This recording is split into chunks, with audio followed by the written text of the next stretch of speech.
হত্যাকাণ্ড, দুটো দেশ, আর তার পেছনে জড়িয়ে থাকা এক ভয়ঙ্কর রাজনৈতিক গোপন সমঝোতার গুঞ্জন। ভারতের পশ্চিমবঙ্গের সাবেক মুখ্যমন্ত্রী মমতা বন্দ্যোপাধ্যায় হঠাৎ এমন এক বোমা ফাটালেন যা কাঁপিয়ে দিয়েছে ঢাকা থেকে দিল্লি পর্যন্ত। কাকে দিয়ে খুন করিয়েছিলেন, কার কার নাম বেরিয়েছিল, আজ গভর্নমেন্ট চেঞ্জ হলেও মনে রাখবেন আমি তো সবটাই জানি। কিন্তু রহস্যের গভীরতা এখানেই নয়।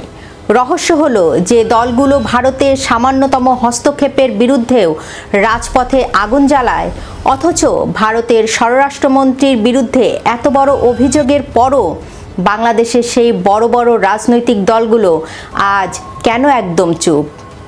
কেন জামায়াত, বিএনপি কিংবা এনসিপির মতো দলগুলো মুখে কুলুপ? তারা কি দিল্লিকে ভয় পাচ্ছে, নাকি এর পেছনে লুকিয়ে আছে অন্য কোনো হিসাব?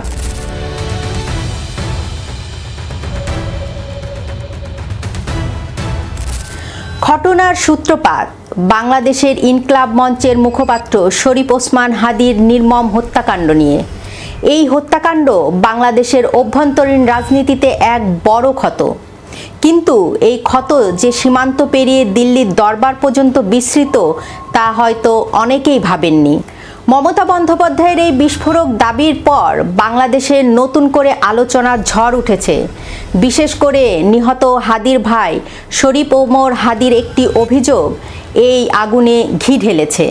ওমর হাদির সরাসরি অভিযোগ, তার ভাইয়ের খুনের সাথে ডক্টর ইউনূসের অন্তর্বর্তী সরকারের কয়েকজন উপদেষ্টা এবং বিএনপি সরকারের কয়েকজন এমপি ও মন্ত্রী সরাসরি জড়িত।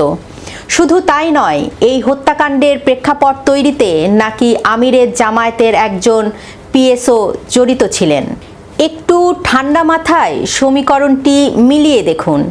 মমতা বন্দ্যোপাধ্যায় বলছেন অপরাধীকে ভারতের কেন্দ্রীয় সরকার আড়াল করতে চেয়েছিল, আর নিহতের পরিবার বলছে এই অপরাধের সাথে বাংলাদেশের বর্তমান ও সাবেক সরকারের প্রভাবশালী ব্যক্তিরা জড়িত। তার মানে কি এই হত্যাকাণ্ডের পেছনে দুই দেশেরই কোনো গভীর গোয়েন্দা সংস্থার যোগসূত্র ছিল? আসুন দেখে নেওয়া যাক বাংলাদেশের রাজনৈতিক দলগুলোর অদ্ভুত এবং অবিশ্বাস্য প্রতিক্রিয়া। মমতার এই বক্তব্যের পর বাংলাদেশের পররাষ্ট্র প্রতিমন্ত্রী শামা ওবায়েদ ইসলাম যা বলেছেন তা অনেক রাজনৈতিক বিশ্লেষককে চমকে দিয়েছে। তিনি সরাসরি বলেছেন, এটা আমাদের আলোচনার বিষয় নয়।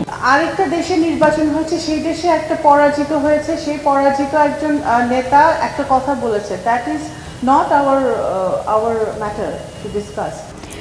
একটু ভাবুন, বাংলাদেশের একজন নাগরিককে খুন করে খুনি ভারতে পালিয়ে গেল। ভারতের একটি রাজ্যের সেই সময়ে মুখ্যমন্ত্রী দাবি করলেন যে ভারতের স্বরাষ্ট্রমন্ত্রী সেই খুনিকে বাঁচানোর চেষ্টা করছে, আর বাংলাদেশের পররাষ্ট্র প্রতিমন্ত্রী বলছেন এটা নাকি আলোচনার বিষয়ই নয়। তার এই যে এড়িয়ে যাওয়ার প্রবণতা, এটা কি স্বাভাবিক? এবার তাকানো যাক জামায়াতে ইসলামীর দিকে। জামায়াতের সহকারী সেক্রেটারি জেনারেল হামিদুর রহমান আজাদ বলছেন, উনি যার বিরুদ্ধে বলছেন দুজনেই তো ভারতীয় লিডার, সরকার তাদের খুঁজে বের করে বিচার করুক।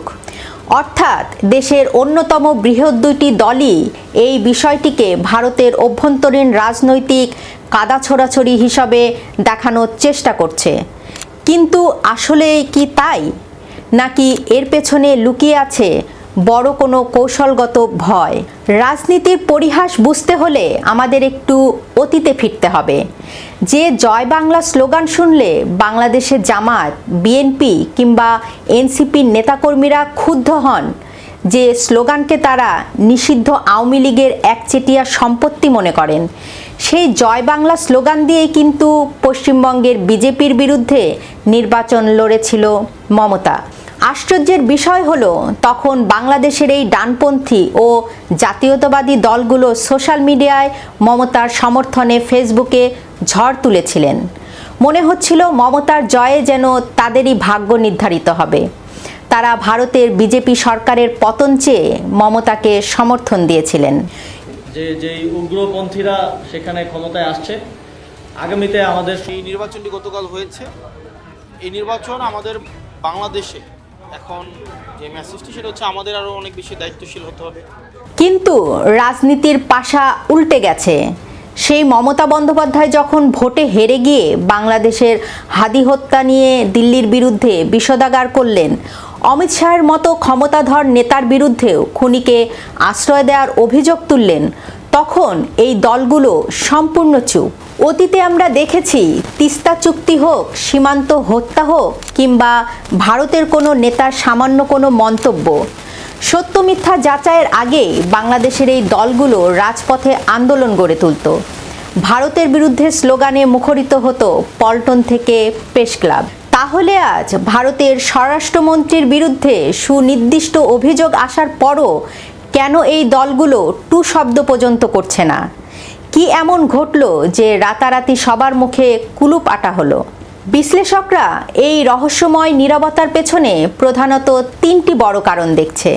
প্রথমত, দিল্লির সাথে সম্পর্কের সমীকরণ। বিএনপি বা জামায়াতের মতো দলগুলো এখন দিল্লির সাথে কোনো ধরনের দ্বন্দ্বে জড়াতে চাচ্ছে না। তারা ভালো করেই জানে রাজনীতিতে টিকে থাকতে হলে ভারতের সাথে একটি কার্যকর কূটনৈতিক সম্পর্ক রাখা জরুরি। মমতার হাত ধরে অমিত শাহ বা দিল্লির কেন্দ্রীয় সরকারের সাথে সংঘাতে যাওয়া এই মুহূর্তে তাদের রাজনৈতিক কৌশলের পরিপন্থী। দ্বিতীয়ত, অভ্যন্তরীণ কেঁচো খুঁড়তে সাপ বের হওয়ার ভয়। হাদির ভাইয়ের অভিযোগটি মনে আছে? তিনি কিন্তু স্পষ্ট বলেছেন এই খুনিদের সাথে ডক্টর ইউনূসের অন্তর্বর্তী সরকারের উপদেষ্টা এবং বর্তমান বিএনপি সরকারের সাবেক মন্ত্রী এমপি জড়িত।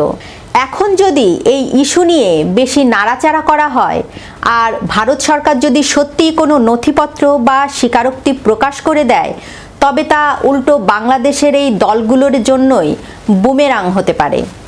কেঁচো খুঁড়তে গিয়ে যদি নিজেদের ভেতরে বড় কোনো সাপ বেরিয়ে আসে, সেই ভয়েই হয়তো সবাই চুপ থাকার নীতি অবলম্বন করছে। তৃতীয়ত, মমতার নিজস্ব রাজনৈতিক কার্ড। বাংলাদেশের দলগুলো হয়তো এটাও বোঝে যে মমতা বন্দ্যোপাধ্যায়ের এই বক্তব্য বাংলাদেশের মায়ায় পড়ে দেননি। ভারতের অভ্যন্তরীণ রাজনীতিতে বিজেপি এবং অমিত শাহকে চাপে ফেলতেই তিনি এই বাংলাদেশের কার্ড খেলেছেন। তাই অন্যের রাজনৈতিক দাবা খেলার গুটি হতে চাইছে না ঢাকা। কিন্তু প্রশ্ন থেকেই যায়, রাজনীতিতে কৌশল থাকবে, কূটনীতিতে থাকবে হিসাব নিকাশ, কিন্তু একজন বাংলাদেশি নাগরিকের হত্যাকাণ্ডের বিচার কি এই রাজনৈতিক হিসাব নিকাশের বেড়াজালে চাপা পড়ে যাবে? আপনার কি মনে হয়, বাংলাদেশের প্রধান দলগুলোর এই নীরবতা কি কৌশলগত, নাকি এর পেছনে আসলেই দিল্লির কোনো অদৃশ্য ভয় কাজ করছে? জানান আপনার মতামত। ভিডিওটি শেয়ার করুন, লাইক দিন, সম্ভব হলে চ্যানেলটি সাবস্ক্রাইব করুন। এতক্ষণ সঙ্গে থাকার জন্য ধন্যবাদ।